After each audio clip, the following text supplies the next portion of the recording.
നമസ്കാരം. Truth vision ന്യൂസിലേക്ക് സ്വാഗതം. കൊല്ലം ചടയമംഗലത്ത് എക്സൈസ് ഉദ്യോഗസ്ഥനെ ആക്രമിച്ച് കഞ്ചാവ് കേസിലെ പ്രതി രക്ഷപ്പെട്ടു. മടത്തറ, കൊല്ലായിൽ, ചല്ലിമുക്ക്, കാലായിൽ ഭാഗങ്ങളിൽ എക്സൈസ് സംഘം നടത്തിയ പരിശോധനകൾക്കിടയിലും രഹസ്യ വിവരത്തിന്റെ അടിസ്ഥാനത്തിലും ചടയമംഗലം എക്സൈസ് ഇൻസ്പെക്ടർ രാജേഷിന്റെ നേതൃത്വത്തിൽ നടത്തിയ പരിശോധനയിൽ കഞ്ചാവ് കൈവശം വെച്ച കുറ്റത്തിന് കാലായിൽ തോട്ടിങ്കര വീട്ടിൽ അക്ഷയ്, കാലായിൽ തടത്തരികത്ത് വീട്ടിൽ അനന്തു എന്നിവരെ പിടികൂടുന്നതിനിടെയാണ് കഞ്ചാവ് കേസിലെ പ്രതിയായ അക്ഷയ് എക്സൈസ് ഓഫീസറെ ആക്രമിച്ച് പരിക്കേൽപ്പിച്ചത്. ഒന്നാം പ്രതിയായ അക്ഷയാണ് എക്സൈസ് ഉദ്യോഗസ്ഥനായ ശ്രേയസ് സുമേഷിനെ ആക്രമിച്ച് കണ്ണിന് പരിക്കേൽപ്പിച്ച് ഓടി രക്ഷപ്പെട്ടത്.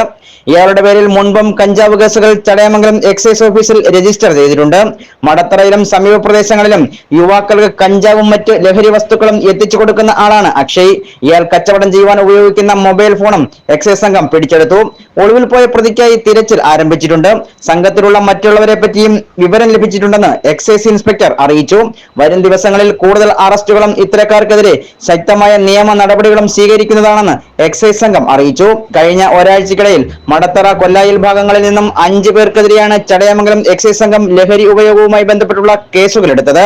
പ്രിവന്റീവ് ഓഫീസർമാരായ ബിനേഷ്, സനിൽകുമാർ, സിവിൽ എക്സൈസ് ഓഫീസർമാരായ സബീർ, ജയേഷ് മാസ്റ്റർ, ചന്തു, സാബു, ശ്രീജ എന്നിവരുടെ നേതൃത്വത്തിലുള്ള സംഘമാണ് പ്രതിയെ പിടികൂടിയത്. Truth vision news, Chadayamangalam.